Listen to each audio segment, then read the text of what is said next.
Welcome back to the the Humanities podcast for Dr. Jansen's Fall 2025 Writing for New Media course. This episode is titled The Last of Our Kind, What Happens When the Humanities Fade. My name is Morgan Kendrick. I'm a senior here at Gordon, majoring in English, and I'm one of the last students who will graduate with that degree before the department closes its doors.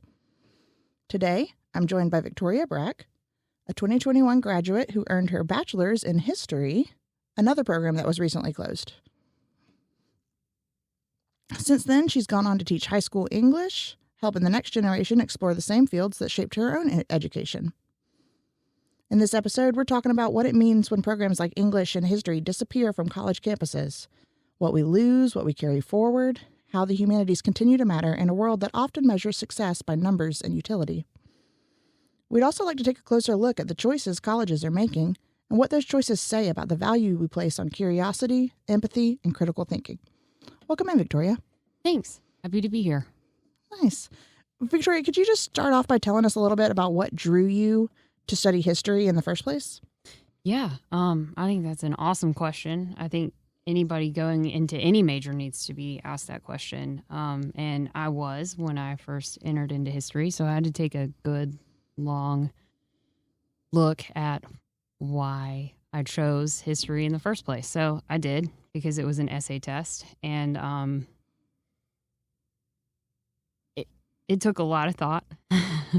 Yeah, you had to take an essay test for school for your Yeah, it was my first course outside of my core classes. It was my first history course. So right about the time you would be choosing a major. Right. And well, I'd already chosen the major, and it was my first real history course, and he asked us to write about why we chose history. And so it was a major part of the test. And so I had to sit down and think about it. And I think that's really important for any major, to sit down and think about why you're doing that and why you're taking that path in life. And so basically, I always hated history growing up. Always. It was always names, dates, just remembering things. It was memorization. Yeah, nothing else to it. It was so boring. Also, my dad, my parents were born in the 40s, so I would come home and I would, try to study history with my dad, and he'd be like, "That's not how it happened." And I'm like, "Oh, okay." And then I ended up failing tests. So you had one version that you were learning in school, and then a real lived, experienced version. Yeah, exactly. So that was always really frustrating, and again, it was just boring. And then so I went out, graduated high school, and then went to hair school, dropped out of hair school. Tried a bunch of different things. Girl, we've all been there. I have dropped out of hair school as well. So at this point in time, I'm working in a restaurant. I don't really have any direction in life or anything, and my parents asked me if I wanted to go on a trip and see all of the things that they had talked about when I was little. Stories that I remembered, and stories from like when I was little. They would tell stories about raising my brothers because they're much older than me. And I would always think, oh, yeah, I remember that. And I would say it out loud. So now it's just this big joke that I was there, in 1970, I was there. And so, yeah, I took the chance to go around pretty much half the country with them and see all of these places that they always talked about. And right then and there, we're traveling down the back roads of Portal, where my dad grew up, Portal, Georgia, and we're on Brack Road, my last name. I see my name on a road sign, and I was like, this is so cool. And again, I've always loved their stories, so it kind of hit me that history isn't just about, the famous people and the famous dates and all of that. It's all of us. We all have a history. And I was like, man, I really want to tell their stories because I've always been intrigued by it and I've always loved it. So how can I do that? And then I got more and more into history, and I started thinking, well, what if I go be a history major? And on top of that, I've always wanted to be a teacher. I just, you'd sit there with your stuffed animals. I'm sure you did that, right? And make them test and then take the test for them. So I've always wanted to be a teacher, and I was like, well, I can do both. I can go to school for history, learn how to write my book, and learn how to teach kids history. And the passion that I felt about it was like, I want, you know, like I said, I hated history in school. And now I have this new love for history, right? After this road trip that me and my parents took, I had this new love for it. And I was like, man, I just want everybody else to have that love for it. Like, I wish somebody had caught me sooner in life so that, you know, I didn't waste all that time. Yeah. Yeah. So like this trip was basically like your aha moment. Be like, no, this is a real, like, living thing, history. It's not something olden. Like, history is always present, prevalent, you know? Yeah. And sometimes, and this was confirmed when, you know, when I got into my history courses, like sometimes the little people, the everyday person, their story is like way more impactful and puts you in the time even better than, you know, like, oh, so-and-so did this, or, you know, like, I'm trying to think of somebody famous, and of course I can't right now, but you know, like. No, it's just so funny that you say that, because a lot of what drew me to the English department was also storytelling. Yeah. It's these stories that we all share, and it's being able to craft, you know, even terrible things, sad things, happy things, elation things, craft those things beautifully, make them engaging to people, present them to people in a really appealing way. I love storytelling. I think we have kind of similar backgrounds, and that family's really important in both of our lives. Right. And so I also had a lot of experience with older relatives, you know, telling stories. I'm from Griffin. Like, my family is through and through from Griffin. Yeah. Way back. And so, you know, I hear all these places that I live here now. You know, I see these roads, and just, it's so fun to think about like what they looked like back then. And you can attach a picture in your mind to those things. Absolutely. Yeah. And that's like history too, is like when you have a grasp on, like, I know the 50s and 60s really well, because those are that's the time period my parents always talked about. So I've always got pictures in my head about the 50s and the 60s, and when anybody talks about it, I can kind of place myself there, you know, not super accurately, but yeah you know, like I get a sense of how it is. And that was my favorite part in history courses too, is like, you know, we'd be reading about Stalin or, you know, Mao, but the best parts of that were the everyday person's like insert into the book. Like, this is an account from so-and-so's diary. Like, nobody's ever heard of this person, but this is like, whoa. Sally that was bringing the tea that day. Yeah. This is what she saw. Like, this is so cool. Like, this is a person who lived there, and those firsthand accounts. So that grew with me too. I was like, even more like, yes, my parents' story does matter. My story matters. Your story matters. And maybe some of us have boring stories, but it all matters, and it all like kind of puts these little puzzle pieces of history together. Like, it's all very interwoven, and it helps to explain the times a little bit better, because I mean, it's hard to get a picture of what the 1300s looks like, or you know, movies help with that, but not always, you know. Yeah, not always, for sure. It helps us romanticize some of the grimmer parts of the history, but that's about it. Well, listen, as a former teacher, you taught high school, right? Yes. High school English? Yes. So as a former teacher, and you intend on going back one day, am I correct in that? For sure, yes. Awesome. So how did you see your education in the humanities, specifically in history, show up in your classroom outside of just like basic curriculum? Outside of the basic like memorization dates that you were talking about that bored you so much when you were in school? Yeah, absolutely. Well, obviously, I would have loved to have been a history teacher, but at the time, you know, the school needed an English teacher, so I was like, okay, well, I can do this. I got this. Get in where you fit in. And also, I think the two subjects are just so connected. And that's exactly what I was just going to say, because I had no idea. You know, like I didn't take a lot of English in college. I took a lot more philosophy, not as much English. And so I didn't really know literature. I don't know the famous authors, you know, stuff like that. I wasn't really cut out for English. But once I got into it, you know, I was reading these stories with the kids, or like before the kids, you know, getting ready for my lesson. And I was struggling with the stories, because I was like, I don't understand what this author's trying to say at all. Like, you know, it's my first class was seniors, and they do British literature in their senior year, and I was so lost, you know, just with the old English. And then we got to Canterbury Tales, and I was just like fed up. I was like, these kids are bored out of their mind, and I don't know how to connect with them because I don't really get this stuff. So, of course, I read it, and then I was like, you know what? I'm going to look up what's going on at this time period when Chaucer wrote it. I'm going to see what was happening. And I was able to kind of put things into perspective for myself. Mm-hmm. And then I brought that to the classroom, and I saw them kind of like connect and be like, oh, whoa, okay, I get it now. Yeah. And so with that discovery, I just took that on to everything that I taught. Like my favorite one, I did Fahrenheit 451, and Bradbury wrote that in the 50s.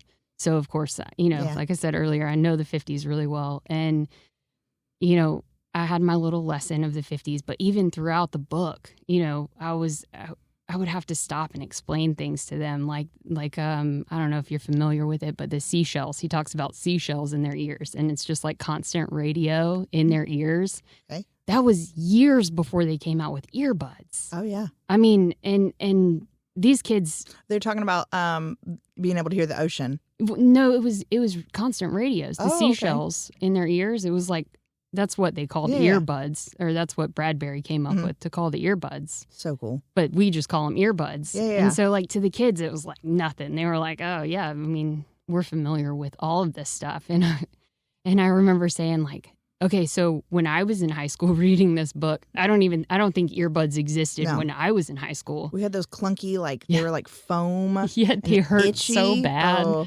And they made your ears sweat. Yeah, and they were like tiny. You had a tiny little speaker. Yeah. You had to line it right just perfectly up to your ear. The cheap ones were the worst, too. But so we didn't even have that, like, in our high school. And I was trying to explain to them, like, we didn't even know about earbuds at this point when I was reading this in high school. So, like, I get that you're looking at this and you're bored, but imagine you're Ray Bradbury, or imagine you're, like, somebody in the 50s reading this, and none of this technology has come out yet. None of it. Yeah. It was an ingenious thing at that time. Yeah, like Bradbury was way before it. Like, he had walls for TVs in the book and robot dogs and all kinds of stuff. And to see the spark of like, what? And, just the curiosity that it did spark was awesome. To see them get excited about it and be like, oh, wow. It's kind of like an adventure of like an adventure of understanding. Yeah, I mean, most of these people aren't exposed to the 50s. I mean, maybe their grandparents, maybe. Yeah. Probably great-grandparents at this point. But you got to think, my oldest son, he's a sophomore in high school. Yeah. So his grandparents were born in 1971. Yeah. They grew up in the 80s. They don't have that. His grandparents, my grandparents who are alive, they experienced a little bit of that. But even then, I mean, my grandparents were born in 1949. Mm-hmm. They were children in the 50s. Right, so. Right. And my parents were kids in the 50s, but, my dad talks about sitting around the radio. Oh, yeah. And that, Well, so much formative stuff happens when you're a kid. Right. It kind of just molds your entire worldview when you're very young. So those experiences that you have, that they would have had in the 50s influenced every other experience they had. Yeah. And on top of that, like living with somebody who did experience that. A lot of them aren't, I mean, I hate it. It's so cliche, but they're all sitting on their phones. Mm-hmm. They're not sitting there talking to their grandpa. No. I had to.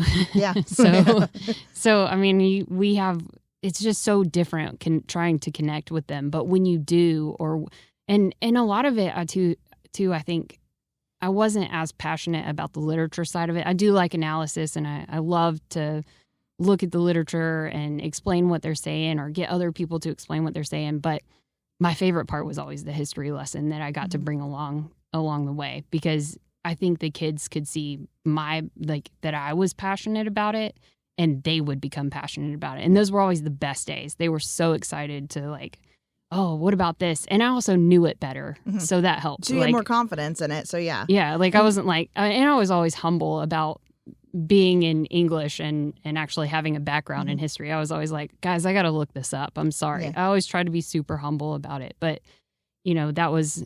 But when you're excited about something, you come off as more confident about the subject, and that just ups your credibility, especially with kids, as high school kids. Absolutely. They will deem you as an uncredible source of information so quickly. Yeah, well, you don't know anything, right? And they did love that I was humble and honest about it. Like, hey guys, I don't know this particular rule. or, I don't know the answer to that. Let's look it up and learn it together. And they loved that. But when it was history, they knew that I knew my stuff, and they would just get excited with me. And I loved that. Yeah.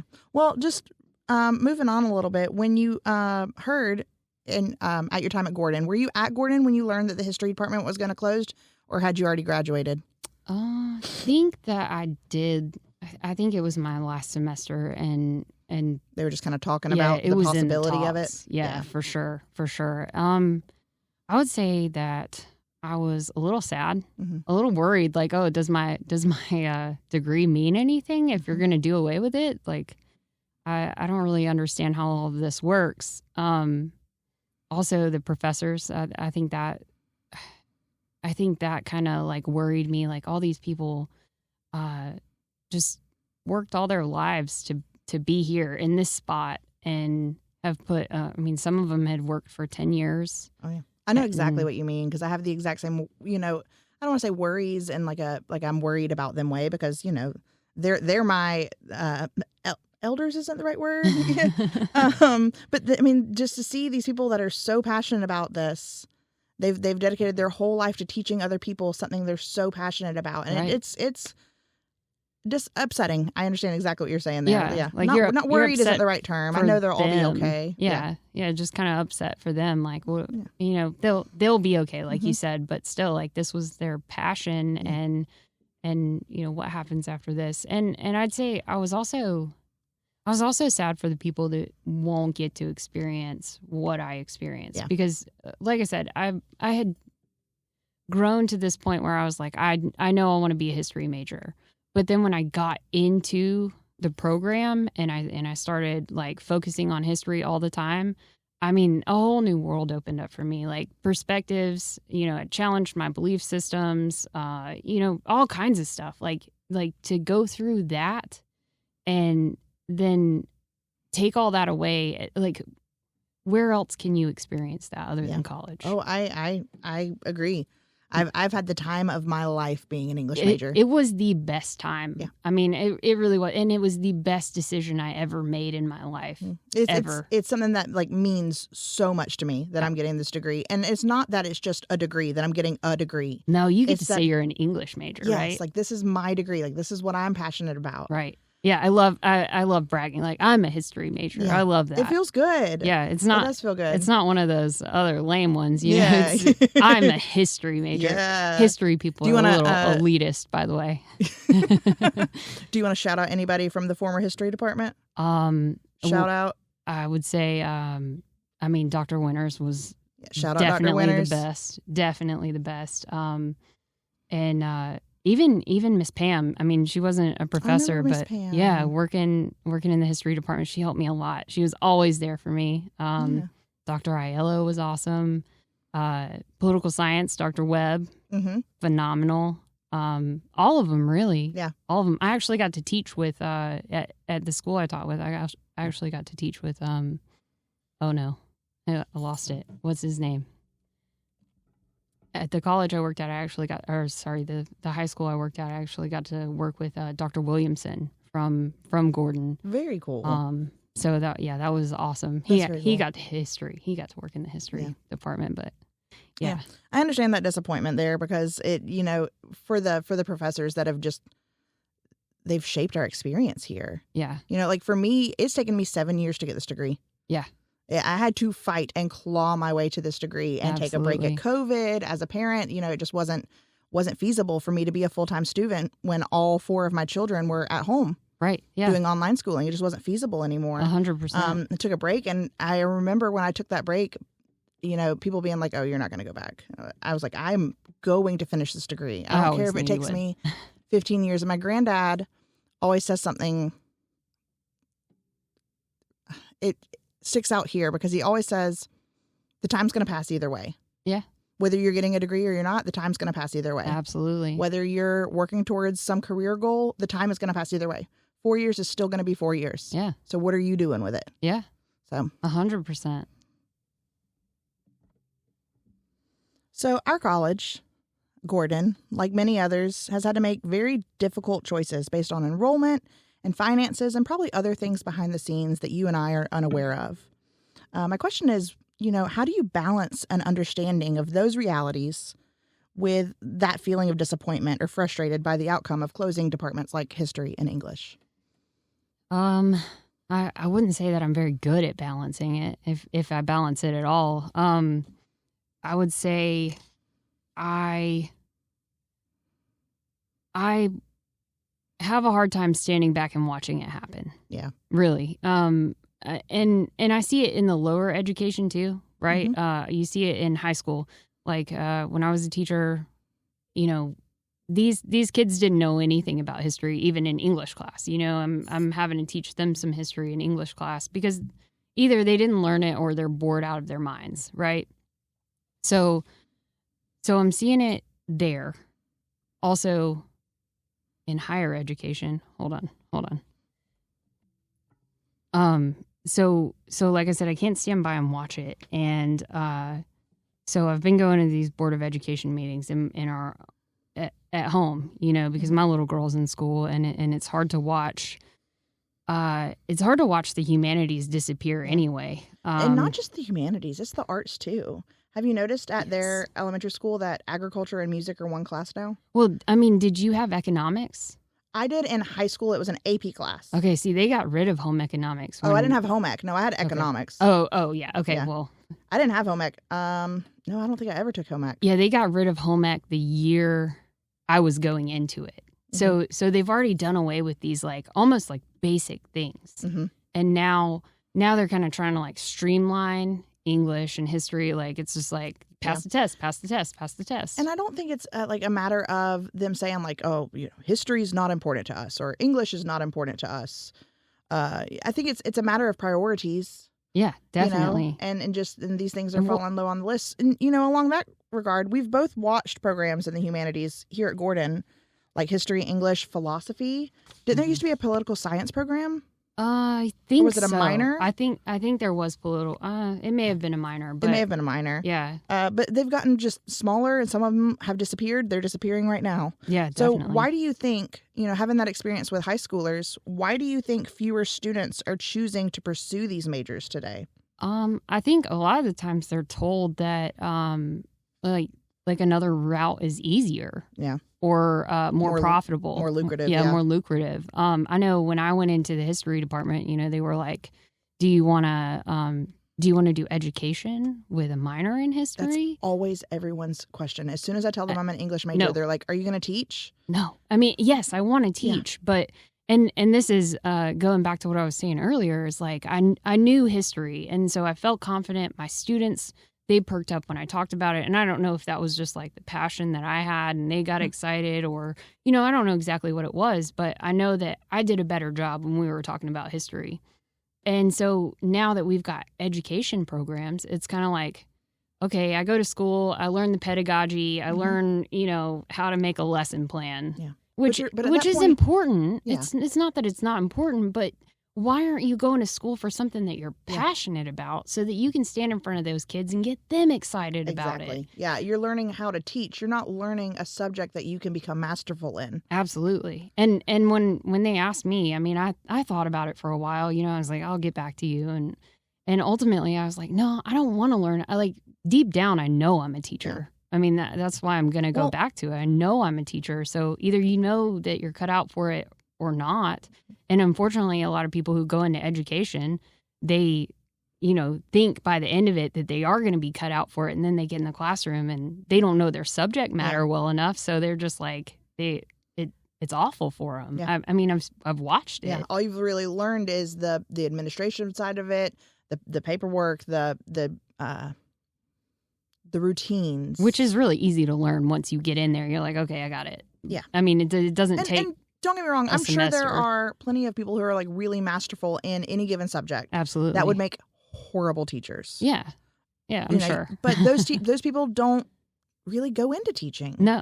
And the people that go into teaching, they're not doing it for the money. I was going to say that. It's not about the money ever. They're absolutely not doing it for the money, because the money's not there. It's you love it or you don't. And you have a passion for the kids and for the subject that you're teaching. And I think that got lost somewhere along the way. Maybe because it got easier to assembly line it. Like, oh, we'll just teach them how to teach, and they'll pick up the rest. No, when I was teaching English, I was at home studying every single night. Like, oh my goodness. Yeah, you have to. Probably more than the kids, honestly. It's like I gotta know my stuff when I get in there. But yeah, it's all streamlined, and it's kind of, I don't.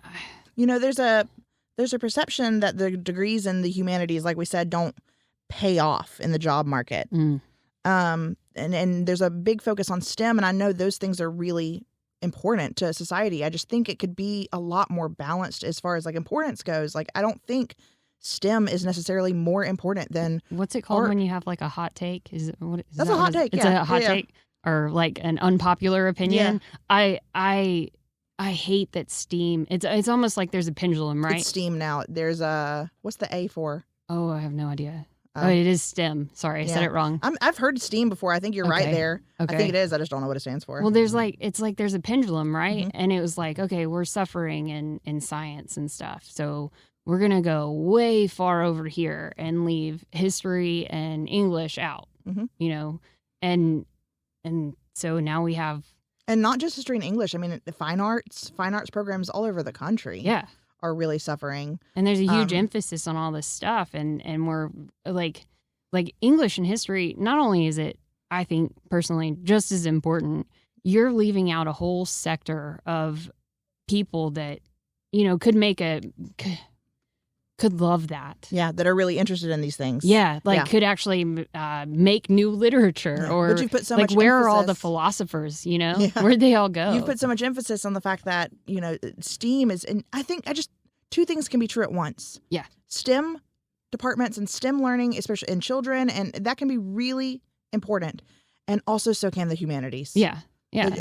Two things can be true at once. So we don't have to have one without the other. And I agree that there's been such a focus within, I would say, like maybe the last 10 years. Yeah. It's just really swung towards. Like right after we got out of school. Yeah. STEM. Yeah. And I know that some of that's regional. It's all circumstantial. Well, it's unfortunate we do this thing with the pendulum. Like I said, we're going to go really far this way. And then, things over here suffer.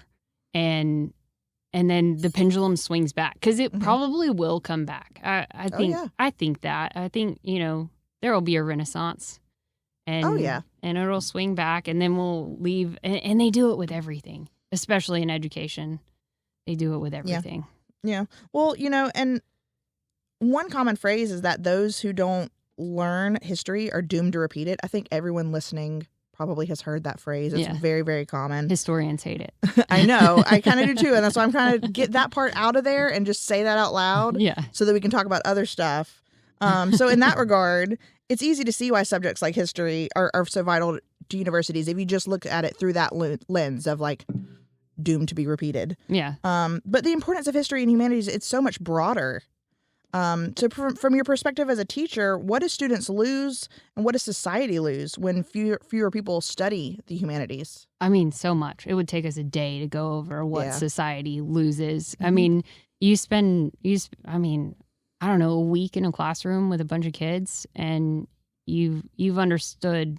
I mean, you can see what society has already lost. Oh, yeah. Basically. And it's really sad to watch. And it's not that the kids are bad because they're not. They just are missing out on the depth and perspectives and critical thinking because it's all about passing a test with everything now. It's just we got to pass this test. Our graduation rate's got to be up. Yeah. And that's that. It's not about does the kid get it?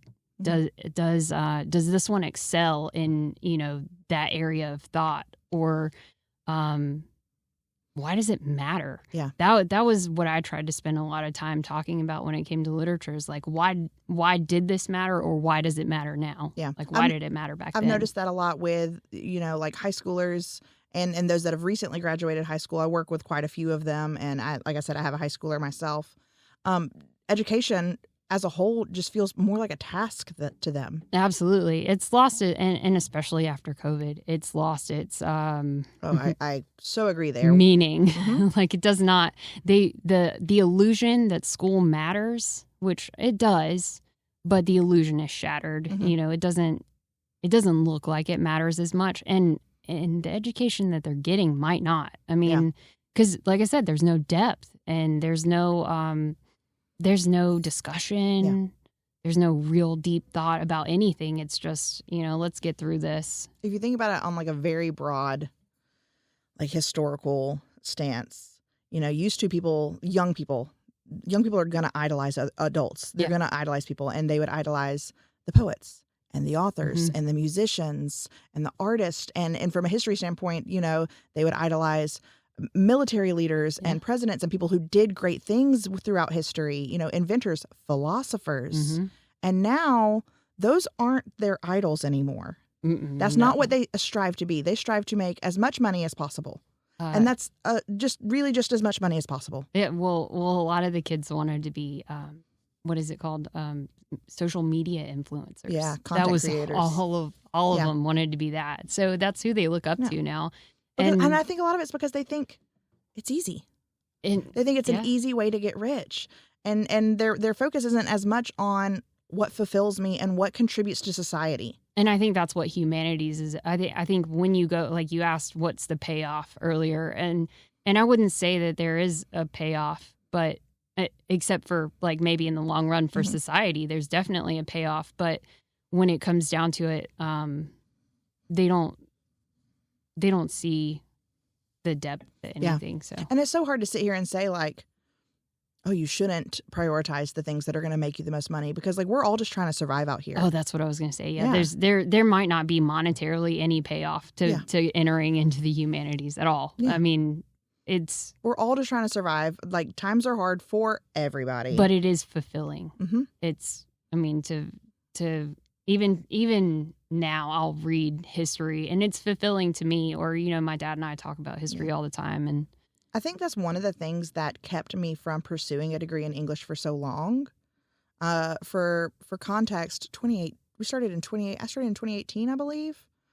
So that would have been 27 when I first started college, like a real college, after hair school. Yeah, me too. I think I was 27 as well. Yeah. And one of the reasons I waited so long is because, I've never really prescribed to the idea that like, oh, find something you love and you'll never work a day in your life. Like, no, if I make money off of something I love, I'm going to stop loving it. It's going to feel like work. Yeah. I don't think that's the case with humanities though. Yeah. Because humanities is constantly pushing you to think. It's constantly pushing you to challenge your belief systems and it helps you to stay, in the present. Yeah. As well. Yeah. Well, so. See, I held off for so long because I was like, I want to just find something that I can just make my money at, survive, and then I can pursue these things on the side. And at the end of the day, like, no, like I am passionate about these things. I am passionate about art and about literature, about storytelling, about history. Yeah. Like I love these things. They take up so much of my brain space. Like I think about them so often. Can I say I remember when you like actually like it clicked for you, the history thing, you were like, oh, I think I might love history. Yeah. And I was like, yeah, no, dude. Yeah. So to our listener, a little tidbit, I actually, the first time I went to college before COVID and I had to leave because of COVID, I had a history minor. And then when I came back, that department was gone. Yeah. So I spent all of my electives on upper division history classes, which is fine. Like, I'm not sad about not getting the minor because I gained a lot from those classes. Yeah, so much, right? Yeah, I gained so much perspective from those classes. I think it's my experience here as a humanities major as a whole it's made me a better person, but more specifically, it's made me a better parent. It's made me a better friend. It's made me a better society member. Yeah. It's made me a better employee. I get the opportunity to lead a couple people in my work, and so it's made me a better leader in that regard. For sure. And even anyway, go ahead. So like sorry. No, you're okay. I was just gonna say, so how you were just saying like it's all made you a better leader and a better member of society. The humanities force you to kind of challenge everything that you thought and all of the belief systems and everything, and it makes you to where you have more empathy. where you can perspective. That's the word I'm looking for. Perspective. History was all about perspective. Yeah. So in gaining perspective. and which I is think English too, right? English hugely is about important to perspective. everyone to gain perspective. Yeah. That's actually perfectly. That's what my next question is what kind of skills or habits of mind do you think are unique to studying subjects like history or English? Definitely critical thinking, for sure, 100%. And being able to challenge yourself. I think critical thinking is like the biggest takeaway from the humanities. Yeah, 100%. If you had to sum all of the humanities up into one, it's critical thought. Yeah, and it's just so important to learn to do that. And to that, I think you said habits of mind. You have to have that love and that thirst for knowledge, like continuously. It's not like, oh, I'm going to learn this and be done. Like a lot of majors today, it's like I'm going to learn what I need to learn, go get my job and be done. Yeah. With humanities, it's just like it's continuous. It's forever. Like I still sit there and read Nietzsche. And I know you love Nietzsche.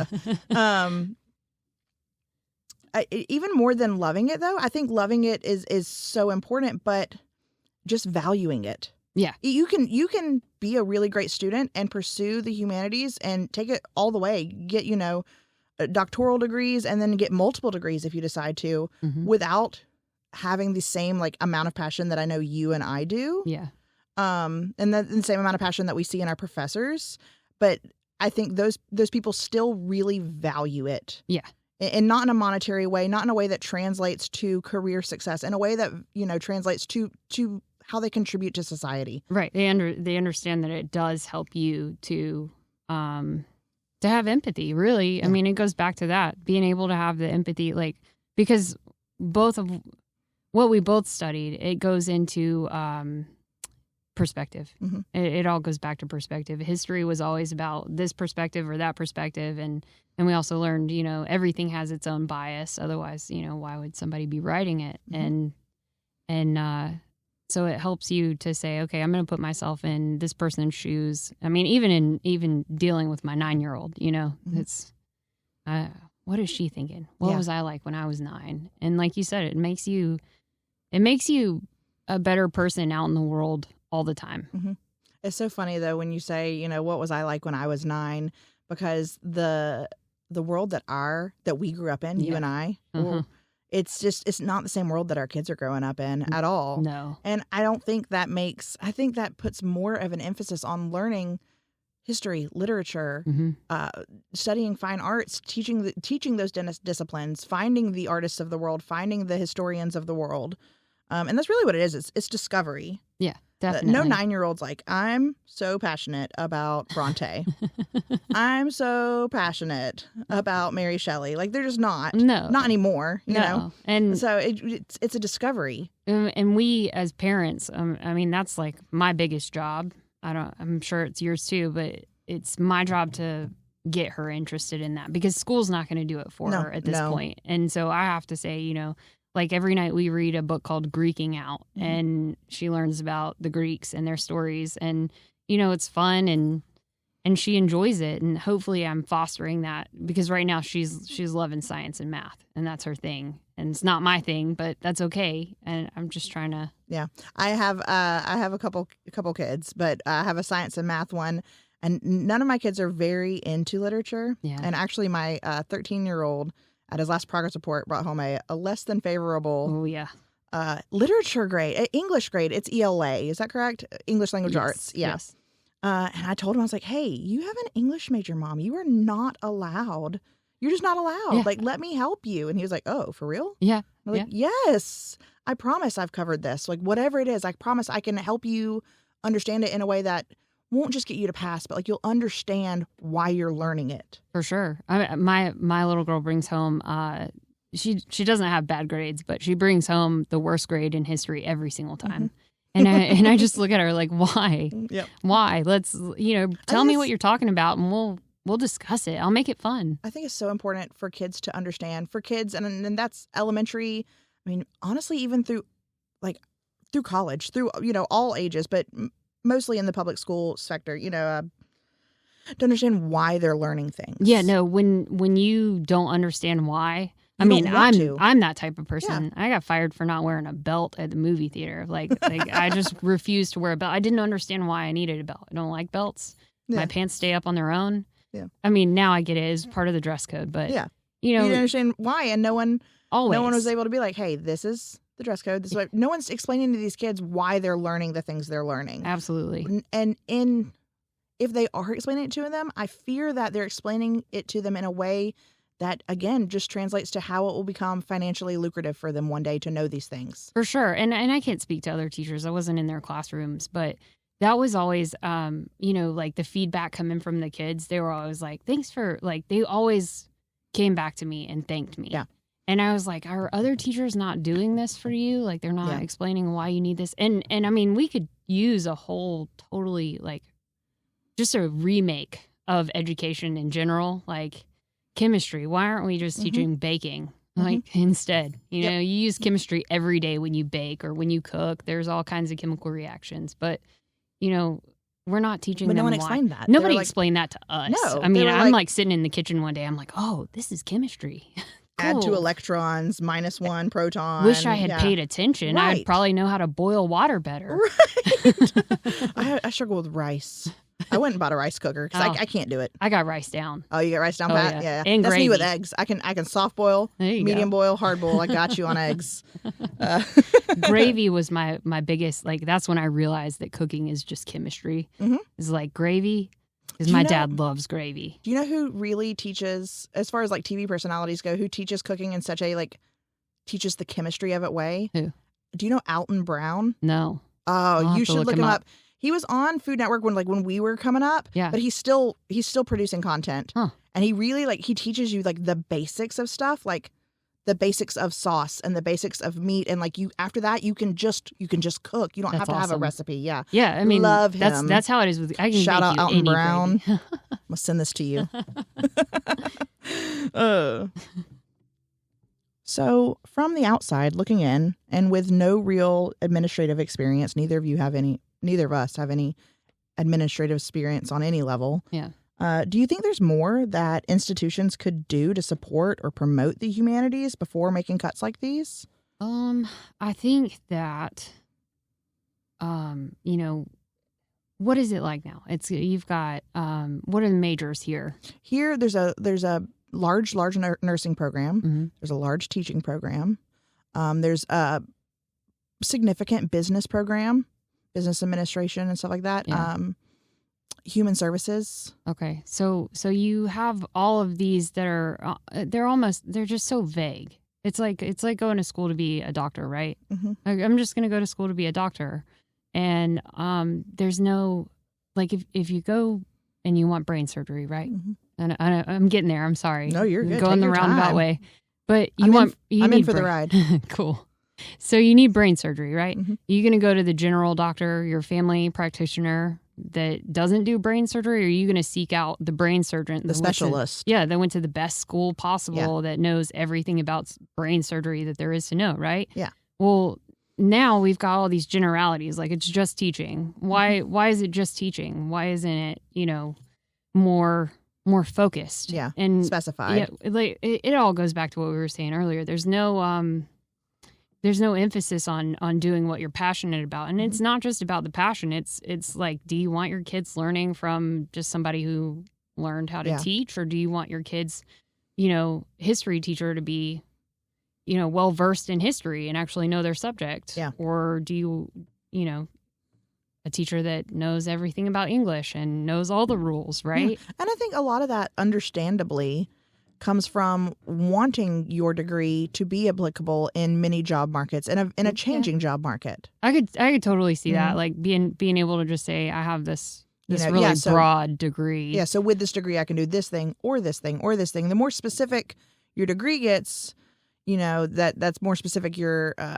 employment opportunities comes. But I think that's where grad school comes in. Well, I was going to say, yes and no. Like, I get what you're saying for sure. Like teaching, it's more broadly. Like you can take teaching and you can go on to an administrative position. Yeah. Or as far as I know, at its base, there's two teaching degrees, and I'm not a teacher, but I think there's K through 5, early education, and then secondary. Secondary. Yeah. And I know there's specialists, and then gifted certifications and special needs certifications and all that. For sure. And I'm not downplaying. I mean, I think teaching is not for everybody, and it's super awesome that there are people that are still willing to do it because the pay isn't worth it. But but for sure, like, we need those people, and I'm not downplaying the necessity of having an education major or anything like that.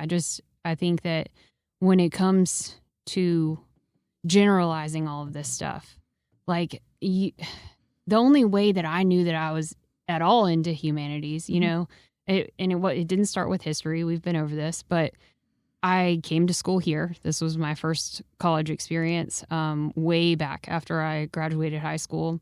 I took sociology. I wanted to be a sociologist, My sister has a sociology degree. There you go. And I never knew, I had never even heard of sociology. I just had to take it for something. And so I took it and I was like, oh, I want to be a sociologist, I took philosophy and I was like, whoa, I love this. And you have no clue. Going into college, you have no clue.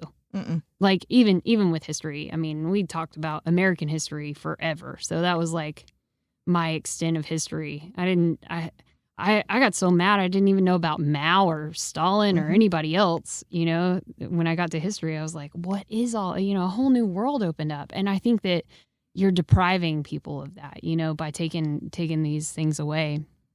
But I guess back to your question, what could the university do to support the program? Before making these cuts. And I'm sure it wasn't a quick decision. No, I said that before. Like, I know it wasn't an easy decision or a quick, like, instant decision. I know it came after a lot of thought and a lot of consideration and a lot of things that just didn't line up as far as enrollment goes. Also, I don't even know if it's like down to really even just the college. I think institutions all over are doing this because it's the way society is headed. Yeah. And it's the bigger picture of it all that's more unfortunate, is that it's not just this college. It's not just, our little hometown, and that sucks too, because, like, there's not a history degree anywhere close. Like, not within driving distance to me. So, that was, I'm at least glad that I got to get in on that before it went away. It's so funny you talk about that because this past spring,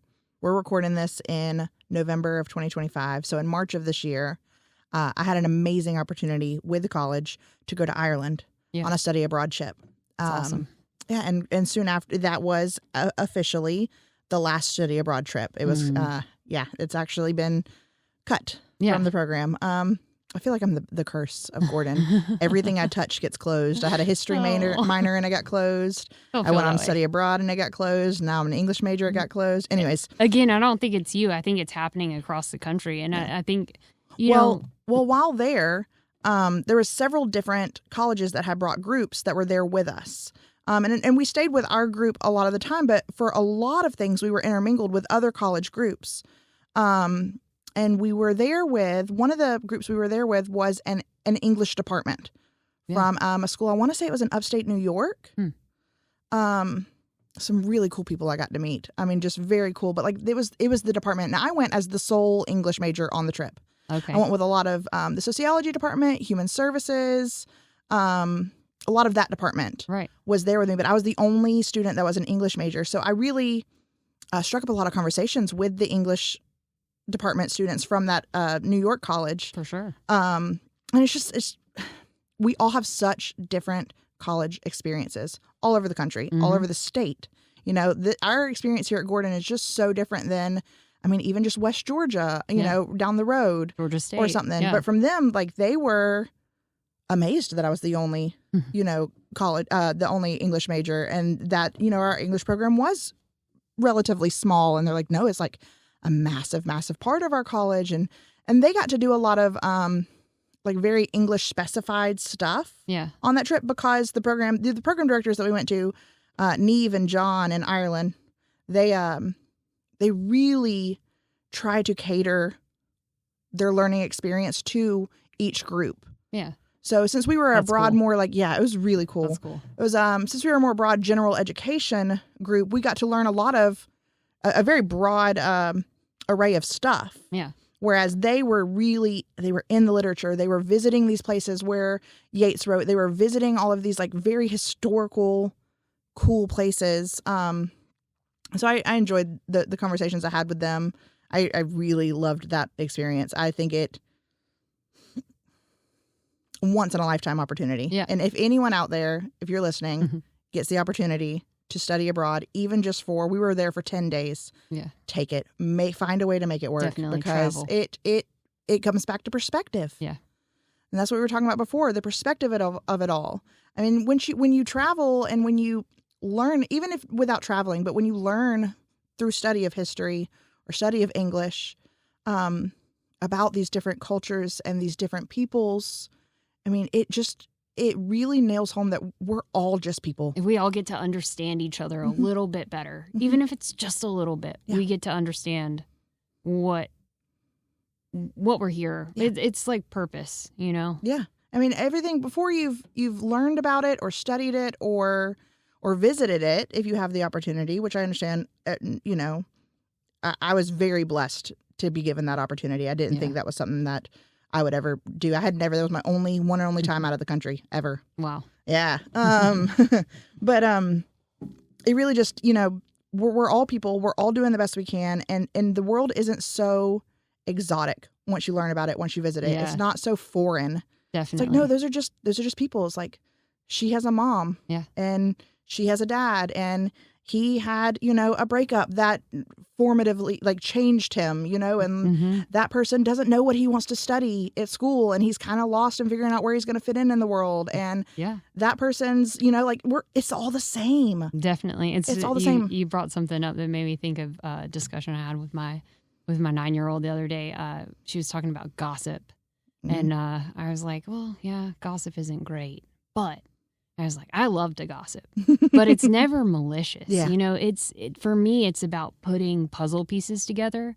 Like the more information I can gather about someone, not in a malicious way. Again, it's just the more that I can understand them, why they do the things that they do, or, you know, like why they might have been mad on Monday, you know, and it helps you to kind of, I don't know, navigate your world. Oh yeah, for sure.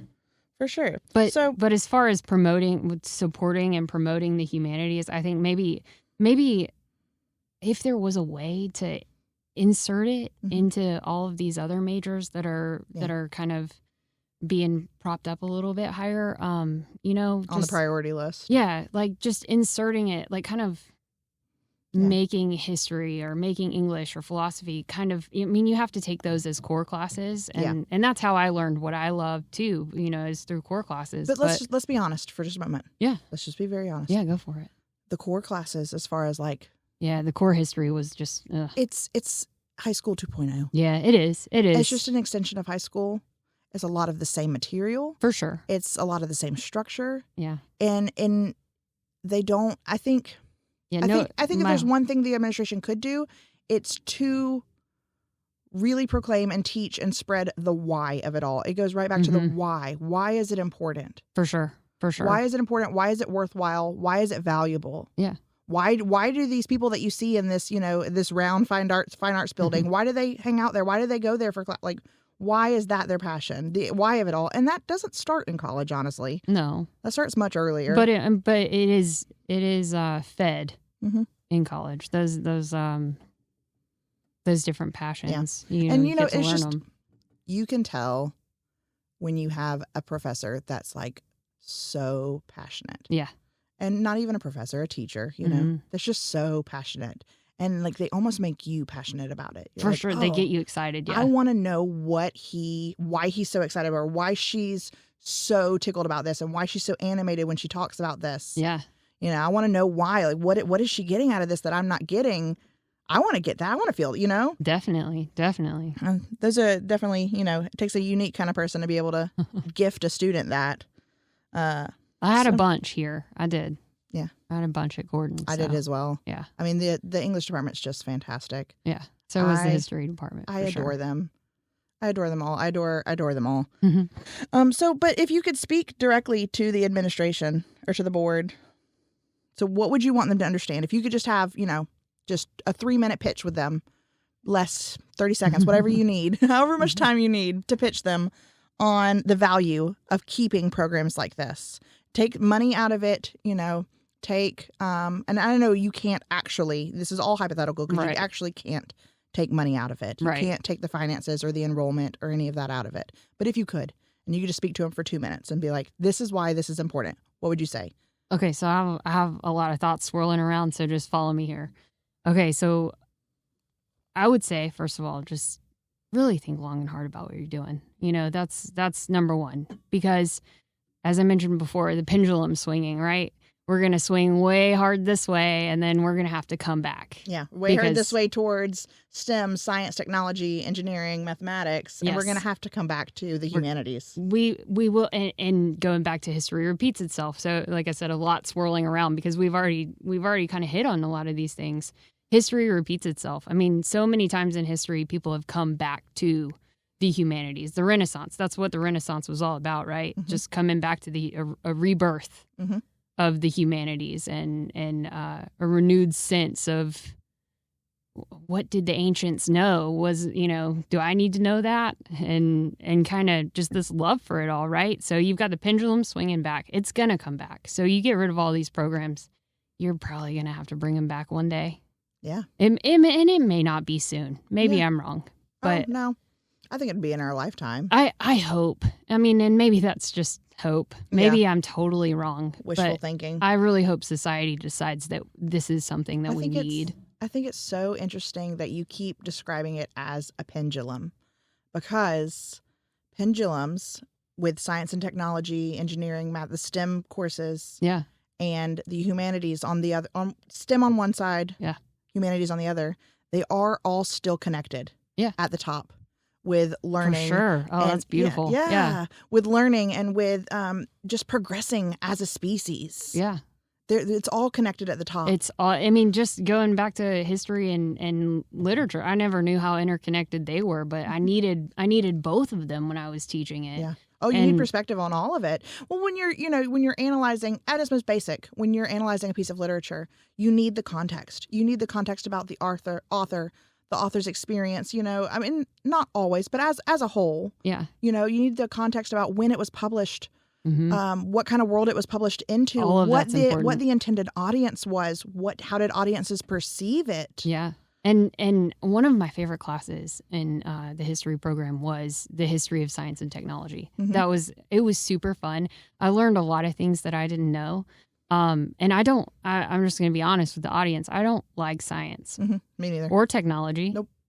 It just doesn't. Or math. Yeah. I don't like any of them. Something doesn't click up in my brain at all. But learning the history of science and technology, that was, I mean, to me, it almost gave me a love of science. Like, whoa, I didn't know that we came up with that long ago, or, the path that we took to get there.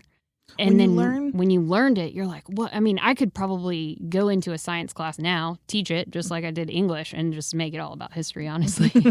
Well, when you learn the how of any specific, subject, you inevitably learn that why that keeps getting brought up. You learn the why of why was that not created anymore. Or I know. Not anymore.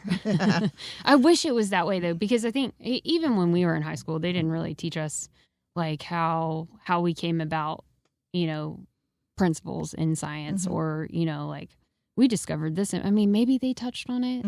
Like this is how this was discovered when it comes to biology or whatever. Maybe they touched on it. I don't remember it. Yeah. But imagine if we just merged it all and made it like, okay, I'm going to teach history and science at the same time. And then I'm going to teach history and English at the same time. And then you kind of have to teach English. Yeah. Because you got to write for all of it. Well, everything is history. Yeah. Everything is history. And English, too. I mean, you have to write for everything. And I've seen, they've got the little schedules outside of their doors at school. And right now... At the high school? I'm talking about the elementary school right now. Sorry, yeah. But they have their little schedules, and they've got, I think, 20 minutes devoted to science and 20 minutes devoted to social studies. I've seen those schedules, and it's upsetting. I understand that they have a lot. I don't want anyone to hear this and hear me, dogging my kid's school, because I don't even think it's their. I don't even think it's the school. It's the state at this point. I love my kid's school. I love my kids' teachers. I love their administration. We've got some great people that are very passionate about it. They're just limited by things that are out of their control. And so when you look at that schedule that's outside their door, it is sad. Yeah. And especially Like when how- you could, we've got an emphasis on math and reading right now, right? Like I think it's like an hour and a half, 2 hours for reading. Literacy rates are down. Yeah. And for reading and writing, right? You've got like a ton of time. And then you push science and social studies down. I mean, normally I don't even think they have time to go over the social studies when you could just be merging it all. Mm-hmm. Like, we're going to go over this historical thing, or we're going to go over this literature and then talk about the history of it. Or we're going to go over this science and talk about the history of it and then write about it. Everything is so regimented. Yeah. And it's for state standards. Like I said, it's all for state standards. You have a set of rules that you have to abide by. Yeah, I'm fully aware that it's not the school system. It's not even the local school system. Yeah, no. And I've been going to Board of Education meetings because it's something I feel really passionate about is trying to make a change. Like we were talking about everybody going to school for education. One of the things that I got frustrated with was I was told that I had to go get a master's in education. I was going to ask you about that. Yeah. Without naming any names, you had mentioned to me previously. Wasn't there a teacher at the high school that had a doctoral degree in his subject? Yes, and had to go back and go to the TAP program because he had a doctorate in history, and instead of just being able to teach because he knew the subject, he had to go get a TAP program to be certified and everything. And I think certification's great and nice, and it makes it accessible and it's awesome. But at the same time, like, why are I feel like that was unnecessary. Yeah. And like going back to what I was saying, I was told that I had to go get a master's in education, and I don't want a master's in education. Yeah. I want a master's in history. I want a doctorate in history. I want to go learn the thing that I'm passionate about so I can go teach and master that. It. Yeah. Yeah. So the TAP program, that stands for Teacher Accelerated Preparation Program. Yeah. And it's a local program that we have here in Georgia that basically just takes people with regular bachelor's degrees and certifies them to teach in public school settings. Yeah, you're either given the option to go get it, go through the TAP program or go get a master's in education. Those are your options.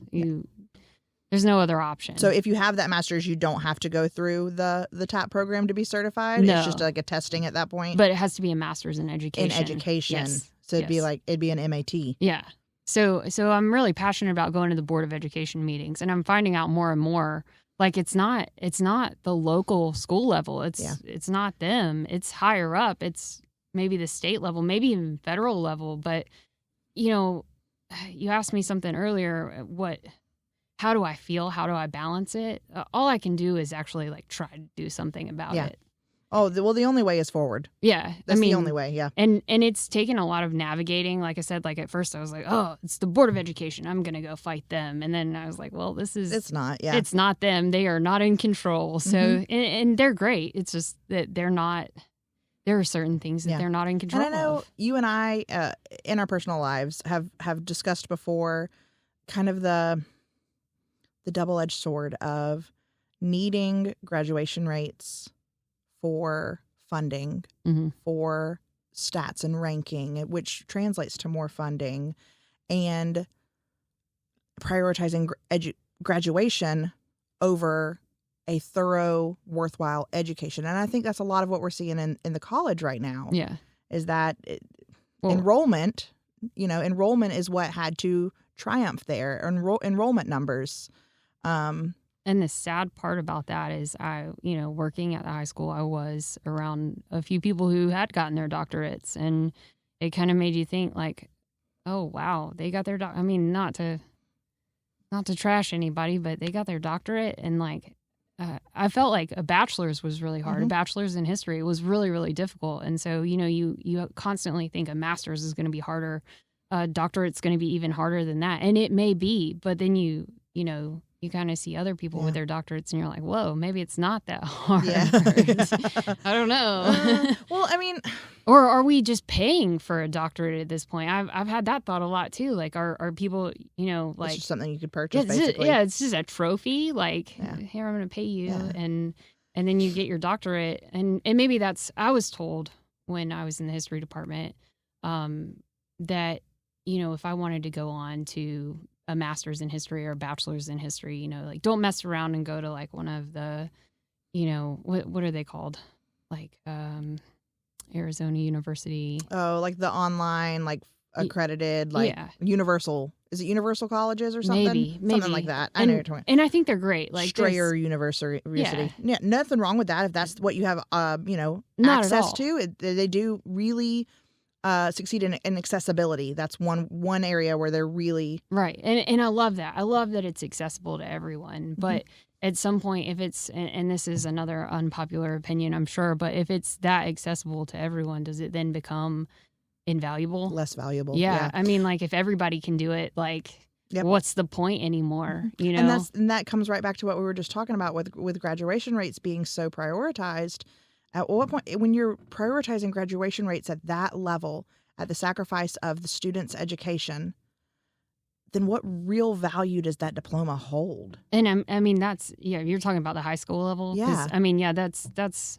What real value does that, I have moments with my kids' schooling, and like I said before, I love my kids' school, but I have moments where it's like, what are you learning? Well, from the teacher's perspective, I mean, your hands are tied sometimes. Oh, it's I don't kind of like, I don't blame teachers at all. I think teachers are one of the most noble professions. You spoke earlier about playing school with your with my stuffed animals. Yeah. I have 2 little sisters. Okay. And so we played school a lot, and I was always the teacher. Always. Yes. No question about it. I'm the oldest, so I was the teacher. I didn't have any siblings. I think a lot of young girls do dream about teaching. Yeah, I mean, it's you look up to nurturing your in a teacher. way. Yeah. Teaching is nurturing in a way. But, and wanting to better the next generation too, like wanting to just give them a leg up and say, I have this knowledge here. You have some too. And share with them. For sure. For sure. So I think it takes a very noble person to teach. And so I don't blame my kids' teachers at all, or the administrators. They are doing the best they can with the hand they were dealt. So I wanted to ask you, what do you think the future of the humanities looks like, both inside and outside the traditional college system? And we can even break that down to be, secondary schooling, middle high school, and college, and just society as a whole. However you want to take that. What do you think the future of it looks? I really think it could go either way, to be honest. I think that it could, like I said, the pendulum could swing back really quickly. Or not. Yeah.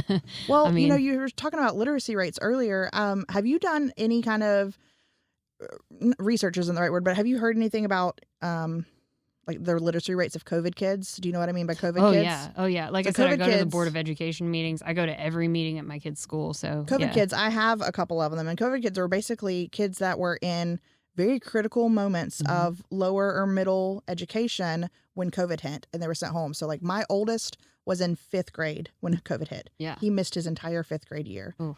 That is massive. Yeah.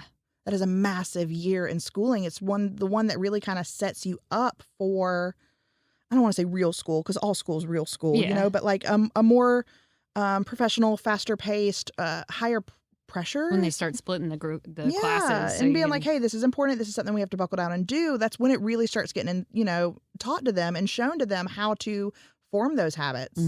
And so we have a whole couple grades, quite a few grades of kids that they missed all of that. I mean, you think about the 4th graders that missed all of 4th grade. 4th grade in public school in Georgia is massive. I would say it's probably the most important elementary school year. Yeah. Is 4th grade. Like in high school, it's 11th grade. Yeah. You learn so much. It kind of transitions you out of being a little kid into like, okay, we're gonna start teaching you how to be like a human and a society member now. Right. And you have the basics down. You know ABCs, you know colors, you know basic math, and now we're gonna teach you how to do stuff with all of that basic knowledge. Right.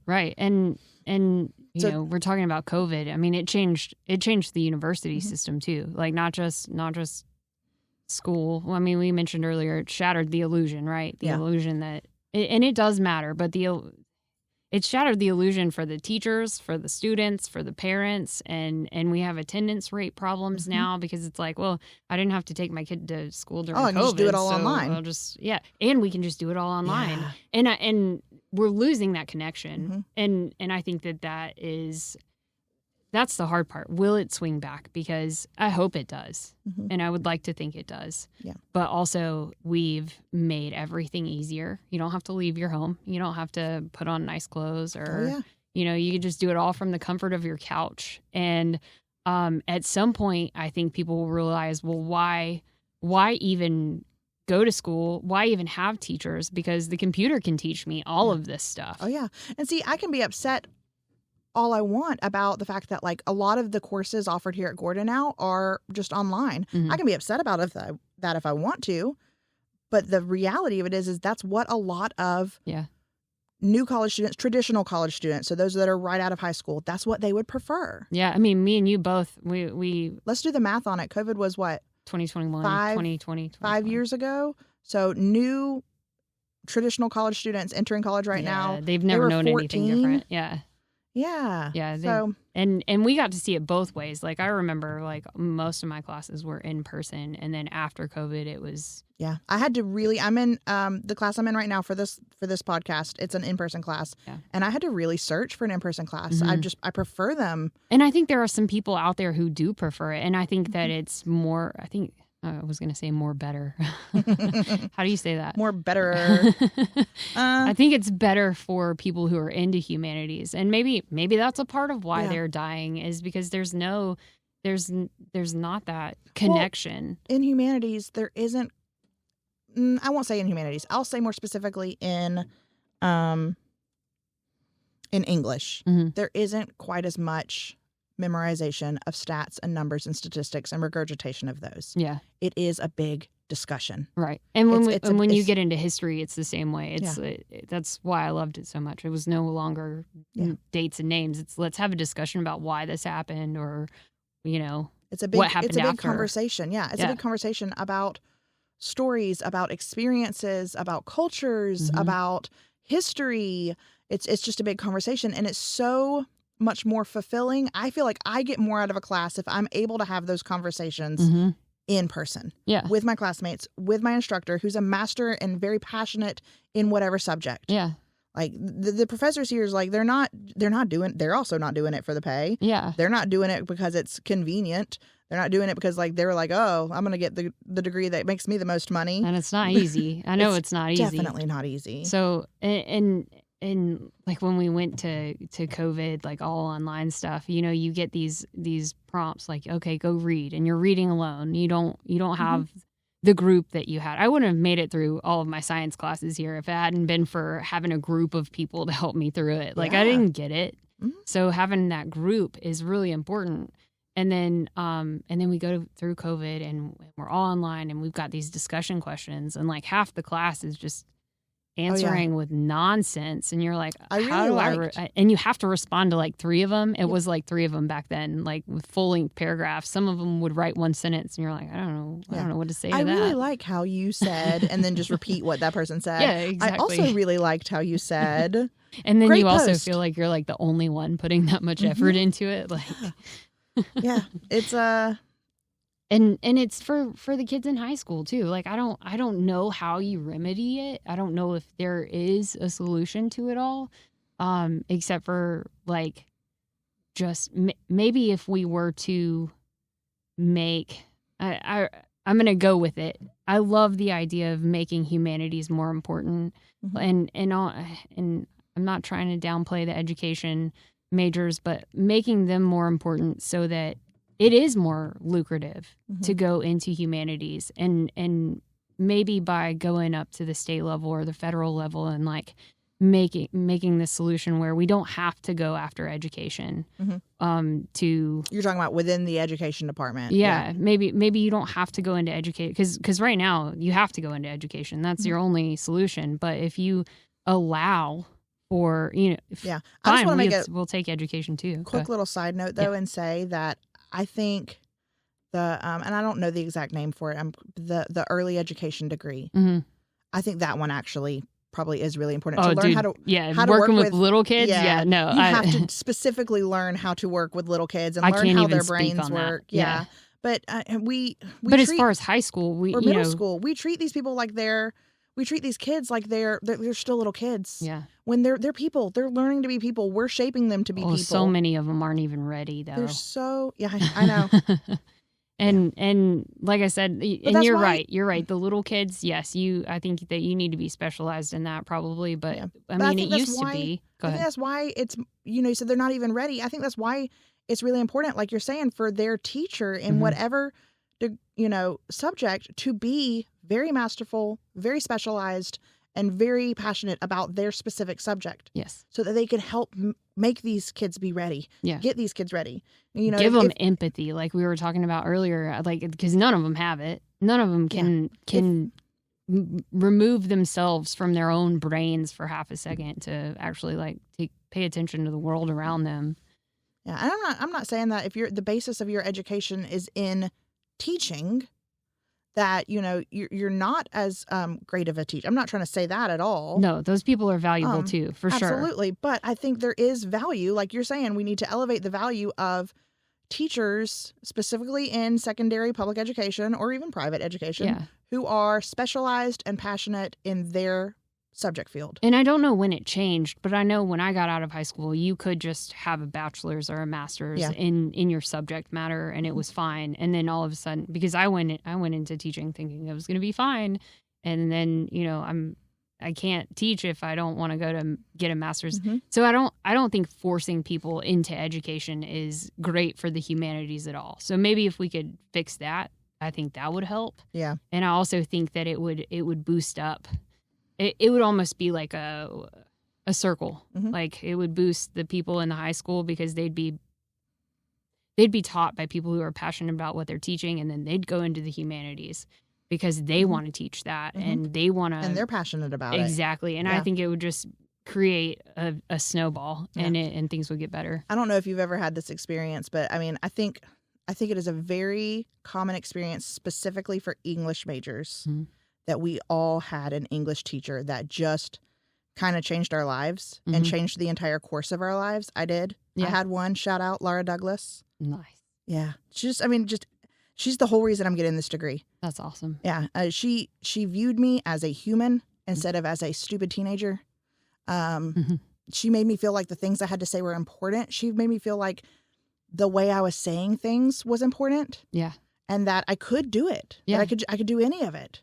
And I was a stupid teenager. We're all stupid. All of us. All teenagers are stupid. And just sitting here hearing you say that, like, I hope that I was that for somebody. And like, do you feel the same way? Oh, wanting yeah, to go that- into teaching? absolutely. Like, I want to be that for I would somebody. love that. Yeah. Yeah. Every dream I've ever had about teaching really all boils down to being that teacher for another student. And it's not even about the praise. Like, I don't even think No. about the praise of it. I just, like, I really want to make No. a difference in somebody's life. I want them to Even to if it's be just one. heard and I mean, seen.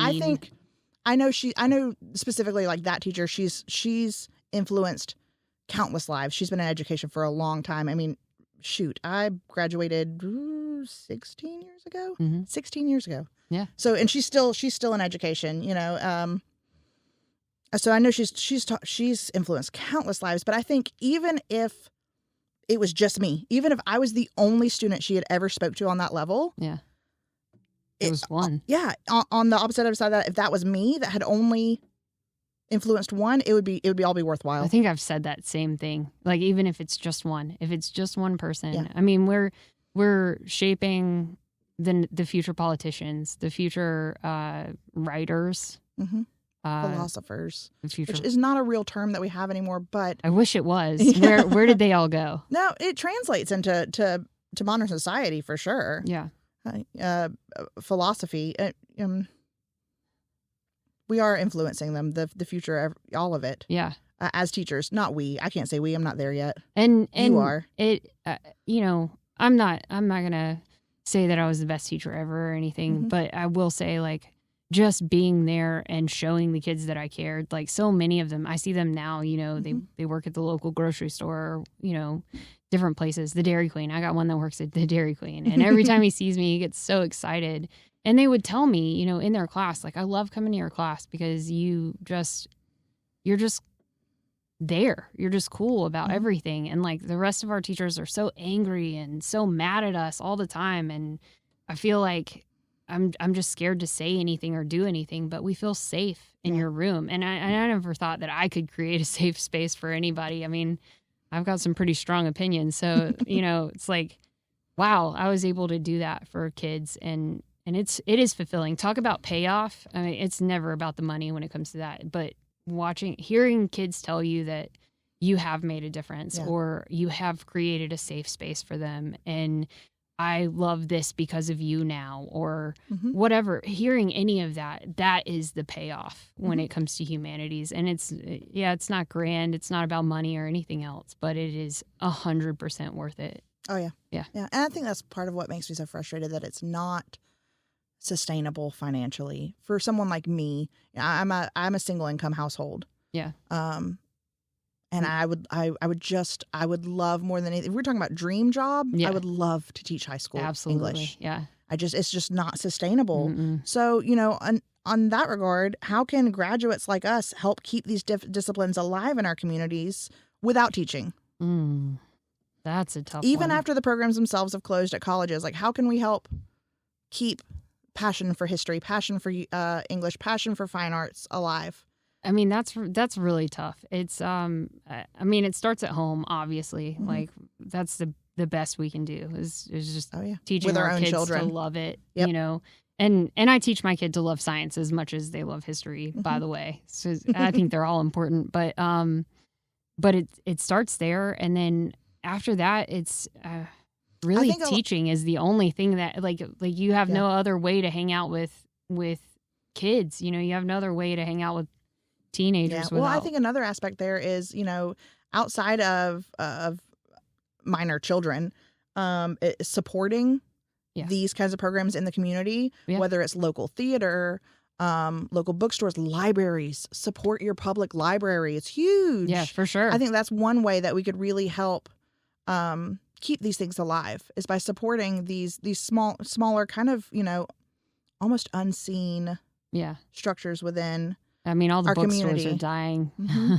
Yeah. And it's because you can go order it off of Amazon, but and that goes back to having life all online now. It's so hard. If we could just connect and just get offline for a little while, I think maybe it'd be easier. But it's easier to order offline. But then, like, you walk into a place like a novel experience on the Zebulon Square. Have you ever been in there? No, I haven't. It gives me goosebumps. It's just awesome. Magical. I mean, it's just an ambiance that they've set up. And I know a lot of it's because I'm passionate about those things. Like, I get excited. I love a bookstore, Love a bookstore. But they're so friendly, and they have these programs. And that's the thing. A couple years ago, I really started exploring my local library and all the programs they have. And I had no idea. Yeah. No one taught me. They have knitting. They have so many club. programs. Yeah. My kids go D&D. My kids go to Dungeons and Dragons sometimes, or family board game night. Yeah. But like beyond that, did you know they have laundry services for the unhoused in our community? I had no idea. Yeah. That's awesome. They offer laundry services to people who don't have access to that. That who don't is have really access to a cool. home in our own public library. Yeah. I thought it was cool too. And a lot of classes, like just a couple weeks ago, they had a genealogy class. Like, come learn how to research your own genealogy. That's awesome. That's so cool. And it's all like, I mean, maybe volunteering for things like that. Maybe I think libraries are one of the very few places that exist in our society where you are not expected to spend money. Yeah, for sure. I mean, think about it. Like, where else can you go and just exist and not be expected to spend money? Yeah, definitely. And they're gonna provide a service to you. That's crazy to me. Yeah. Yeah, no, they don't teach about that. So I think maybe like by promoting these, promoting your local library, supporting your local library, attending the events they put on. It's so pitiful when you go to an event and there's 2 people there, but the people that are teaching it, they teach it just like they're teaching it to 100 people. That's awesome. Yeah, That's awesome. They're excited that those 2 people are there. Letting your neighbor know, like, hey, I know you like gardening. They're having a gardening class at our local library next Tuesday. Yeah. I think you should check it out. Just, word of mouth kind of stuff. Or, I think that translates into history a lot as well, as far as that version of the humanities. Yeah, definitely. I was going to say, that's, I'm sitting over here as I always do, like thinking bigger picture. I'm like, go to Congress, figure it out. Like, because it is hard to sit back and just say, okay, well, that's that, because I think that we can make a difference. And I've always said that, and my mom told me I was special, so I just go with it. I guess she had You to are tell me special. that, but I always feel like I'm meant for something bigger. I don't know if other people think that way, but my brain always goes with something like huge picture, and so my thought is, hopefully I'll get to go to Congress one day and talk in front of them or the State Board of Education and just try to make a case for something, because I don't know how else to do it. Well, I have one final question for you, Victoria. All right. What does being one of the last graduates in your field mean to you personally? I feel a little special. Yeah. Yeah. You are special. Just like your mom said. We all are, though. No, it feels I don't know, like I'm kind of sad, that it doesn't exist, like I said before, to the generations coming up As a degree program. Yeah, like my daughter will probably never love history as much as I do, but if she did, wouldn't it be awesome if she could go right down the road and go get a degree in history? I mean, that's the part that hurts the most, is it's so close to a lot of people. And now it's like, okay, well, I have to go to West Georgia, or I have to go to Georgia State. They're one of the bigger 4-year universities. And that cost way more. Yeah. Like, this was accessible. It's out of reach for a lot of students. Yeah, this was an opportunity. Yeah. This was the best opportunity. Definitely have something very special here at Gordon. Yeah, I mean, it was close by, close to home. I didn't have to, spend money on a dorm. I could just go home. It was, like you said, affordable. It was everything that you could possibly need in a community college, and it's, in range, and it just sucks that that's gone. But yeah, I do feel special. I feel kind of bittersweet. Yeah, bittersweet. A little bittersweet. I know we've both already said that our time here in our specific degree programs meant so much to us. Yeah. And it is kind of sad to think that, like, future students won't have that same experience. This is how the last dinosaur felt. Oh, no. Maybe. Just alone. Yeah, maybe. Well, I already told you. I feel like I'm the curse of Gordon. Everything I touch gets closed. I'm not going to touch anything else while I'm here, I promise. We can just be the last dinosaurs together. Yeah. It's fine. Yeah. Well, I've really enjoyed having you. Thank you for joining me today. I've enjoyed it. Thank you for having me. All right. Thank you, guys.